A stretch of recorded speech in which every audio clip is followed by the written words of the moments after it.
Hello and welcome to The Real Bottom Line, the podcast for entrepreneurs featuring entrepreneurs, where we're going to talk about growing your business, selling your business, and all the things in between.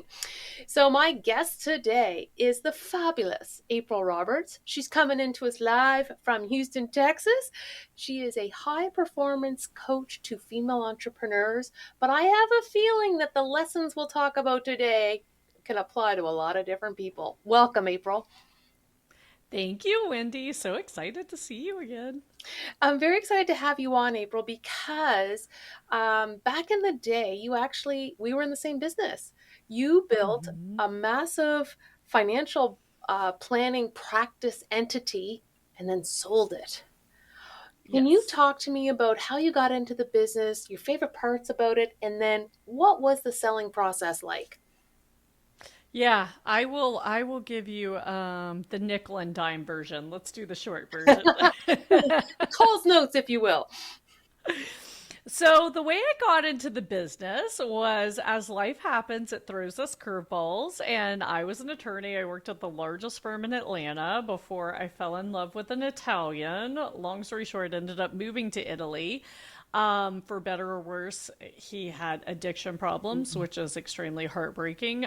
So that's how I exited Italy and my marriage. So found myself back in the United States at my parents' house at age 30 something, right? Which you're like, kind of like, okay, how'd this happen?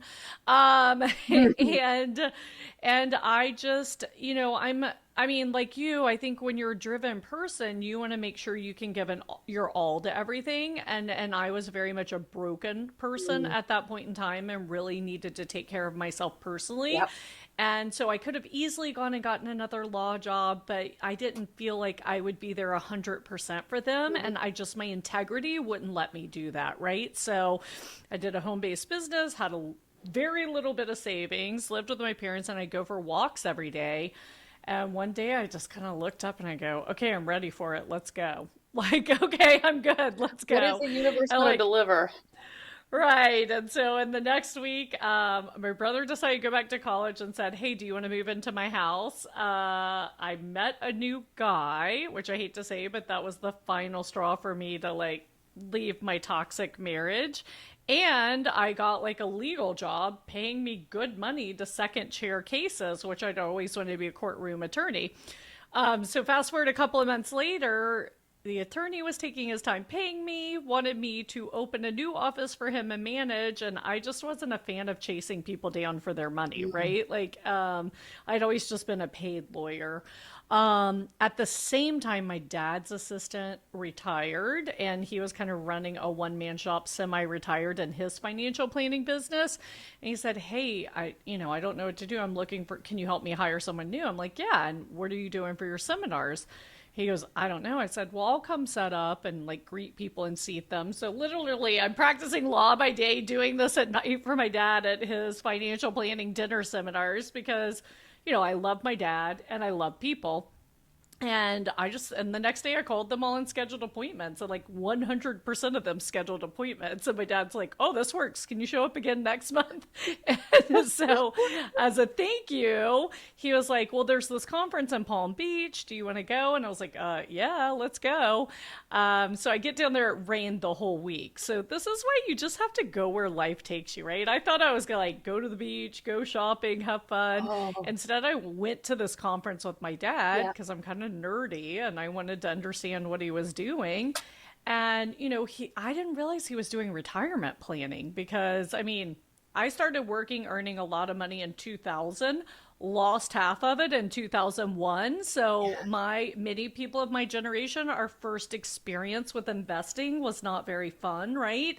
But when I saw that my dad actually planned and helped his clients plan for retirement, and I had been a litigator putting out fires, I was like, oh, that seems a lot more fun to help people plan for the future, right? So, I mean, literally, that's how I became a financial advisor. And so I basically did everything for my dad other than the advisory part. So I learned every part of the business, which was Mm. a blessing. And then we hired people to come in. And, after a year and a half, I was like, okay, I'm going to move to another city and open my own office. So I really emphasize that because I think so. I'd been an attorney making six figures at age 25. Like when life throws you a curve, I think you have to start with the basics and the fundamentals. And the more you understand the basics and fundamentals, like had I not done all the parts for my dad, Mm, there's no way I could have built my business and understood what I was asking all my team members to do, right? right. It was your internship at some level.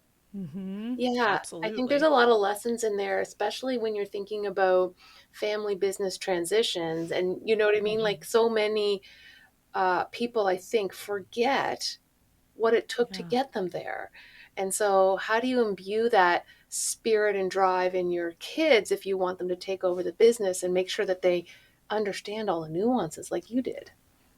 Well, and also in your team members, because here's the challenge. I mean, when I first moved to Houston, I remember going to people's houses to have appointments, right? Like, I mean, you're I just did the doing same. whatever, Yep. right? And then your advisors come into this established business where their leads being set in front of them and they're doing all the work. And it's different. Like Mm, they didn't go through. So it's not just your family members, but it's like future team members who you are setting up for success and you want to succeed, but they haven't had the same experience you have. mhm. So, like, you have to understand this dichotomy. And so it's always like, okay, how do I create this where they have some skin in the game, Mm, right? Like, which is an interesting question because yeah. otherwise, yeah, things go off the rails. I can't really explain it better than that, but I had too many painful experiences the other way to like not share that bit of wisdom. And if they have that, have had that experience of, kind of going out and getting their own leads, I think there's a greater degree of appreciation for what you're bringing to the Yes. table and maybe less of a, oh, I can just do that. They should pay me more, right? Because I think that can Yeah. happen sometimes, especially if Yes. you've got a system that makes it look easy. Yes, yes. Because I mean, lead generation is the most difficult part of any business. Hmm. So when you figure that out, that's when you have a scalable entity. Yeah. Yeah. Now, what made you decide to tap out on the financial services? Was there Well, a turning point?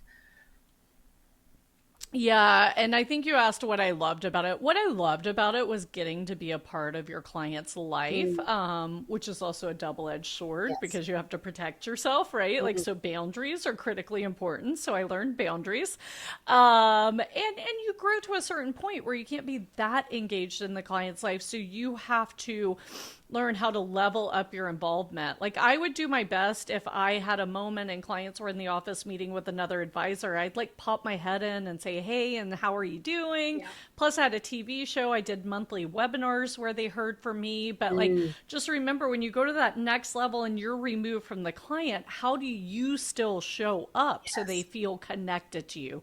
Because they joined and because of that Yeah. connection to you. And so a lot of times people make the mistake of leveraging themselves completely out of their business. And don't get me wrong, there are businesses you can do that. But anytime it's a forward facing business, you just have to get creative about how you show up so you can leverage your time. So to answer your question, I love being part of my clients' lives and then I love being part of my team's life. Mhm. Like once I had a team, like seeing my team grow and blossom and develop and coaching them, like really became so beautiful. Mm, I loved that part. And fast forwarding, the reason I left was I kept getting visions from God that I was supposed to be doing something else.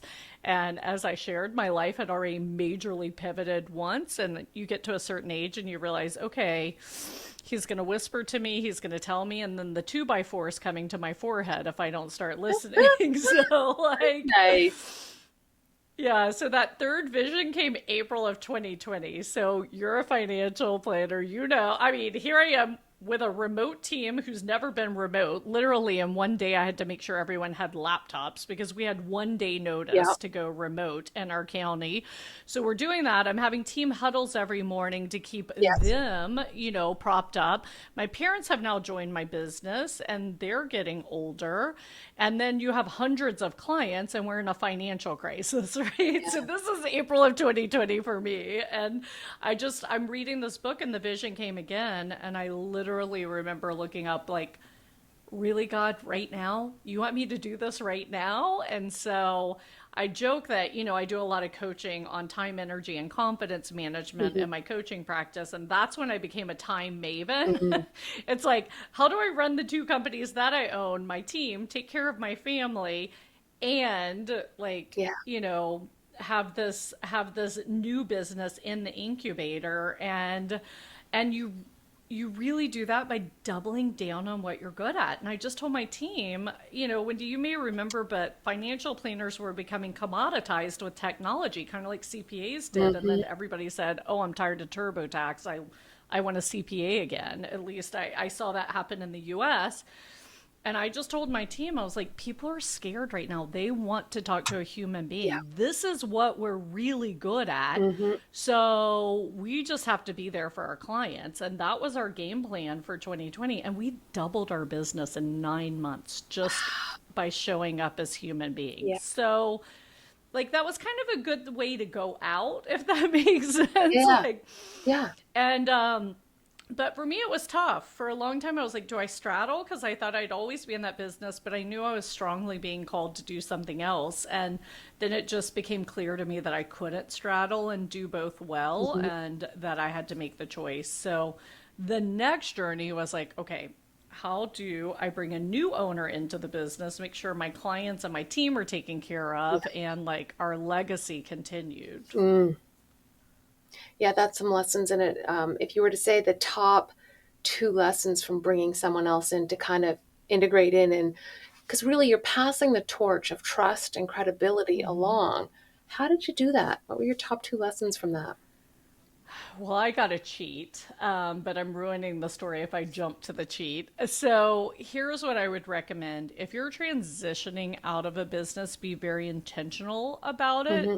Be very clear on why you are, because people are going to want to know why, and they kind of deserve to know why, Hmm. right? Like they've trusted you. Also be intentional on what you want to get out of the transaction. Mm. So, a lot of people go to sell a business, they just want the highest dollar figure. I mean, for me, I wanted fair market value, but I wanted someone to come in, take care of our clients, and take care of our Yeah. team.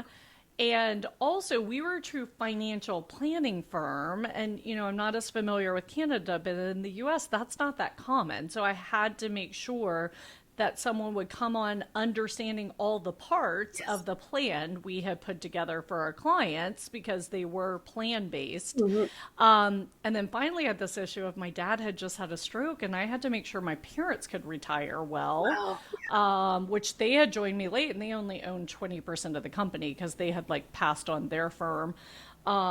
So I had a lot of kind of competing interest. Hmm. Oh, and my last interest was I already knew what I was doing, so I was ready to go. Right. Because a lot of times when you sell, it's like, well, I'll pay, people would have paid me more if I had stayed and Yeah. continued the TV show for 3 years. Yeah. But for me, that was a non negotiable. Like, maybe you get 6 months. So you really want to be clear on your priorities, Hmm. because you can, I mean, it's actually easy to sell a business. People were lined up to buy the business, and I didn't even advertise. It was just like word of mouth, people I knew. But you can eliminate them quickly if you're clear on what your Yes. Yes. objectives were, right? I Like, do. who are you protecting? What Yeah. do you want, etc. I do know some folks who have sold their business and not taken the top offer for that very reason, is that they Mm-hmm. wanted the team taken care of and they wanted to feel like that their Yes. business was going to stay intact to some, you know what I Yeah. mean, for the legacy perspective. Yeah, and to me, that's the way to do it with integrity. But everybody has their own reasons. Yes. I'm not judging another way. But yeah, my cheat came that I thought I found the best match. It was November of 2022. Mhm. Yes, when we were going into this, or October. And the markets were not great. Like, there was a lot of economic instability at this time. So, kind of not the best time to be having a major transition of a financial company. And the other party brought in a third party moderator. And even though I loved the other party, it became clear to me that they were not playing, and that Mm. I was not going to come out well in the deal, right? Considering, because you're paid based on how many clients stay. And when it's Yes. an unstable time Yeah. period, there just the risk got too high. And so I was like, okay, you know what? I'm just going to suck it up. I'm going to keep straddling the fence for 3 more years. We're going to build to this place, and then we're going to sell.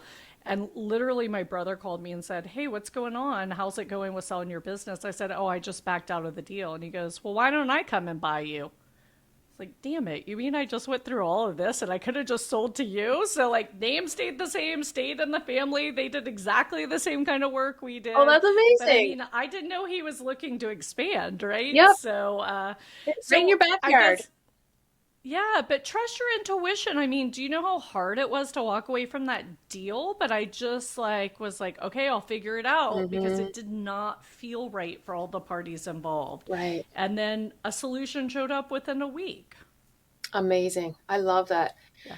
Now, a lot of times, we talk about some of the tools you have. So it sounds like, coaching makes so much sense to be a high performance Mm-hmm. coach because that's what you did with your team.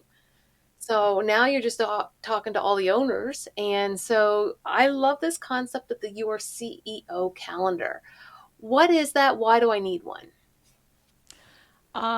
Because for me, that's when I was really able to leverage my business first to seven figures and then to multiple seven figures when I started understanding this concept of leveraging or amplifying my Okay. time. And it made sense to me because I started out as an attorney getting paid hourly, right? And so I'll never forget my legal secretary caught me making copies one time and she basically scolded me. Like she was amazing. And she was like, "The clients are paying you 200 an hour. They pay me nothing. This is why I make copies." So like Mm-hmm. very early on I learned there was an hierarchy to how much money you bring into the entity, right? Yeah. And it's about the health of the entity at this Yeah. point. Um, and so, what I had to, when I got a business coach in my business and they helped me structure my week for maximum impact, both for me energetically and for the business, and staying focused, like that really allowed me to start scaling the business because you are wearing a lot of hats as a business owner, right? So it's like, okay, on Monday I'm wearing this hat, Tuesday, Wednesday, Thursday I wear this hat, and Friday I wear this hat. And that way you have a full day in that hat instead of jumping hats. Because every time you jump hats, you got to sort of drill down and get back into the mindset of what are you trying to achieve with a hat Yes. on versus, keeping it on for the day and you're in that zone. Yeah, it's a mental exercise and it's an energy issue. I Mm, mean, a lot of, just like in sports, businesses grow on momentum. And if you mess up the momentum, then you have to start over again, right? Like one of my mentors said, it's like, you're pumping those old school wells where you pump, pump, pump, pump, pump, and finally the water comes out. yeah, Well, you got to keep pumping and it's easier. But if you stop pumping, the water goes down and you got to pump, pump, pump again. So this is like how you're using your energy when you switch hats as well. Like mm, imagine you're getting into the flow. So like if you have to make sales calls and you're making sales calls and then suddenly you have to do something administratively, that's two different energy sets, mindsets, right. etc. When people are shifting and they're going into a day with, how do they make sure that they energetically are ready for the goal and the flow of that day? Do you have any techniques that you advise people on Yeah. that? I love this question because even when I was a financial advisor, I always told my team, I was like, I'm an energy broker. Like, this is what I do. I broker energy all day long, right? So I love hacks. But you have to be very intentional about your schedule. So it actually starts before that day. And really, so when I start working with clients, because first thing we do is get their calendar organized, their goals in place. Like we need clarity of where we're going so Mhm. that we can move fast. And that's why you hire a coach to speed up growth. Yeah, Like that's the whole point of a coach, right? And so I want them the first week, I'm like, all week, I don't care if it's on your iPhone, on your calendar, on the notepad. Every time something sucks your energy, make a note. And every time you're in the flow and it gives you energy, make a note. Like you need to become a student of yourself. Like right. to the degree of when I sleep 7 hours, I feel great. When I sleep 9 hours, I'm a little groggy for a couple of Mm, hours. Like, we've almost been socialized like, oh, it's not about you, it's about them. But as the owner of a business and as a leader, and we're all leaders in some capacity, like you get paid to rest. It is about you. mm, You're the foundation of what rests upon you, right? So you have to know your strengths, your weaknesses, what gives you energy, what takes energy from you, and then you architect your calendar to accommodate that. So a lot of people call it eating your frogs first Yep. thing in the morning, like they want to eat Brian it. I Tracy. don't like it.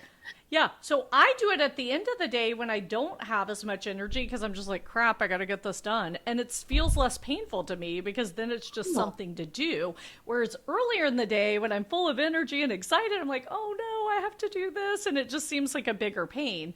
So, like, I actually do my stuff either at lunchtime or end of the day. So, again, somebody else may prefer to do it first thing in the morning, but I wake up and I want wins quickly. And because I leverage my wins in the morning, it catapults me for the rest of the day. well, that is fascinating. How do you deal with the energy piece?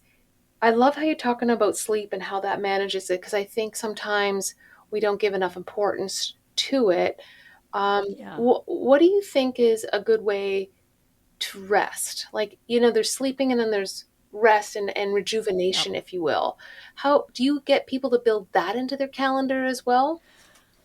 Absolutely. And we're all different, Mm. right? I mean, one of my favorite things, I share this in my newsletter all the time, is on the Calm app, there's something called afternoon nap, and it guides you 29 minutes down and back up, Oh, right? And wow. you actually get up and you feel great. And I mean, sometimes I'll just go out on my little balcony, get some sunshine, set my alarm for 10 minutes. But sleep shifts my energy. Walking shifts my energy. So I'll Mm. go for a quick walk, right? I used to have a rebounder in between Zooms. I'd go jump on the trampoline a little bit. Okay. Yeah, so again, we're all different. You have to understand what is going to rejuvenate you and shift your energy. And sometimes people stress too much about it. It might be getting up from your desk and walking across the house or down the hall and getting a green tea or a bottle of water or talking to other human beings. And another great hack is every 50 minutes, you should take a Yeah. break. On average, high performers take a break every 52 minutes. And it could look like this, Wendy, like sitting back in your chair, closing your eyes, and taking deep breaths. Because one thing that's happening now, why people feel they're experiencing burnout and they're zapped of energy at the end of the day, is all of our technology, right? Right. You have lights on you, you have a screen here, you're looking at this screen, then you're looking at this screen, and our eyes are getting visually overstimulated, which makes us feel tired when we're not. So, really, just definitely give yourself a break from devices. If you have 5 minutes between meetings, do not be checking email. Take that time to rest, reset, and refocus on the next meeting. Like, be a human being. I feel like what you're saying, there's it's counterintuitive to this whole hustle and grind culture where, you Mm-hmm. know, don't stop, just keep going, and you're saying, hey, maybe there's a different way that you can be more productive by taking these small breaks. Well, yeah, because it gives you more sustainable energy and it focuses you better so you're more productive in less time, Hmm. right? Remember, productivity is not being busy and checking all the boxes. Productivity is doing the things that move the needle the most. Yeah, we look at the difference between a task and an outcome or a goal, right? And Yes. having that as a differentiator. In your coaching work, April, what do you think that from an entrepreneur's perspective, let's say I've got my energy nailed down and I've got my calendar kind of thing, what's the next thing that an entrepreneur needs to focus on in order to achieve their goals? Setting their goals and being clear about them and planning them out and checking in on them consistently. Okay, so having an accountability um, piece to that. Mm-hmm. Um, I feel like also that almost every business owner should have a coach. Are there any business owners that don't need coaches? No, in fact, it's so funny. I was interviewing a new potential client today, and she's going to sign up. And also, I'm recording my podcast today, and I was like, darn it, I don't even have a business coach right now. I normally do, but right now I don't. And I was like, Yeah. Okay. I need one. Like I'm going because I have a coach for this and a coach for this, but I actually don't have a business coach. And, I like to Yeah. joke for some of my clients, I'm just their sanity meter. Mhm. I just help them keep their sanity literally because I've been there, done that, Yeah. and I can relate, and they don't have anyone else to share this with, right? Other clients, it's all about accountability. Other clients, it's challenging them to like look for the money or look for the next win. Like everybody's really different, Mm. but I don't really know anyone who wouldn't. I mean, I have a fitness and nutrition coach. I now have a dating coach because I decided it's time to have a new relationship. Like, I have a sales coach for my business. I'm like, okay, but I just don't have a business coach. With So the I big just want that picture. person. It's almost like weekly therapy that you can talk to. Well, you're so right, because when you're at the top, you can't Yeah. really share down within the organization because you have to maintain Yes. optimism, positivity, etc., and Mm-hmm. be a leader, but not necessarily express misgivings or be able to talk through a challenge, that type of thing. What do you see as people are most challenged about right now? Well, it's so funny you're talking about leadership because I interviewed a leadership coach this morning, and my question to her was because she was talking about vulnerability, Mm. right? Like being vulnerable as a leader, which I believe in. But there's this delicate balance between being vulnerable and making your team feel safe, right? Like you are the security and stability. Right. And so, like, you have to understand what you're vulnerable and in what capacity, Where's right? the Like you line can't just be between, sharing everything in yeah, your brain. TMI? Yeah. Yeah. What are people challenged with right now? Gosh, I usually have my thumb on this really clearly. Right now, I feel it's interesting. So we're just coming into 2025. The energy is intense, but not in a bad way. It was really not good last year.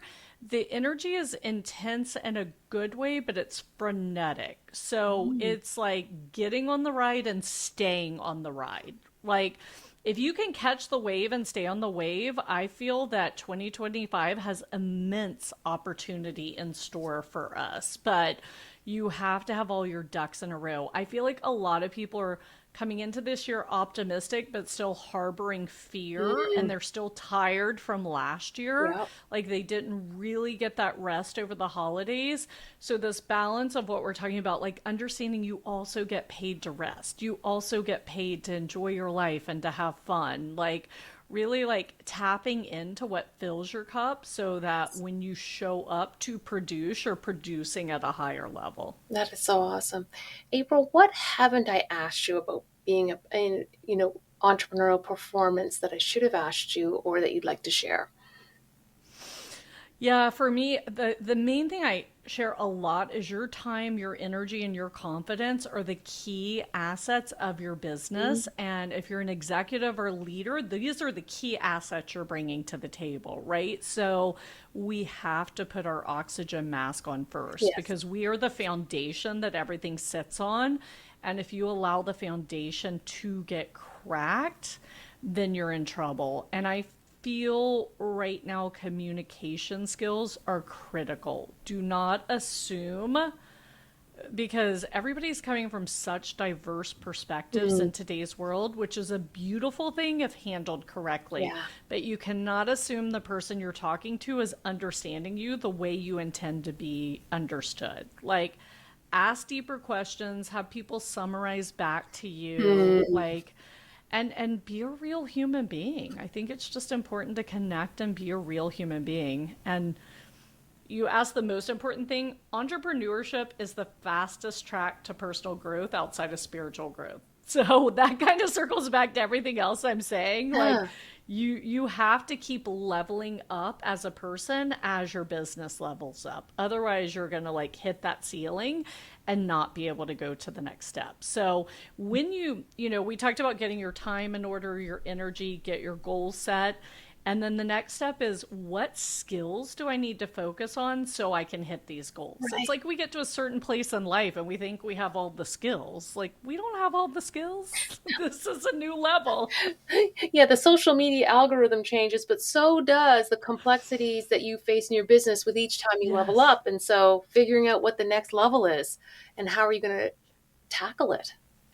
Yeah, That's so interesting. 100%. Well, April, how can people get a hold of you? Oh, thanks for asking. So on social, it's Vixen, Vixen Gathering, on all social channels. Our website is vixengathering.com. And I also have a Facebook group, Abundant Business Women, where I go live weekly. And they can tune into the Vixen Voice, which is now a top 3% globally ranked podcast. In fact, I can't Congratulations. wait to have you on. Ooh, oh, I can't wait to either, April. Oh my God, that's so exciting. Well, I really Cool. appreciate your time today. Sometimes I don't know that enough weight is given to these topics about what a difference maker they are. So, in my mind, the real bottom line here is look after yourself so that you can look after others. I agree. Thank you so much, April. Thank you, Wendy.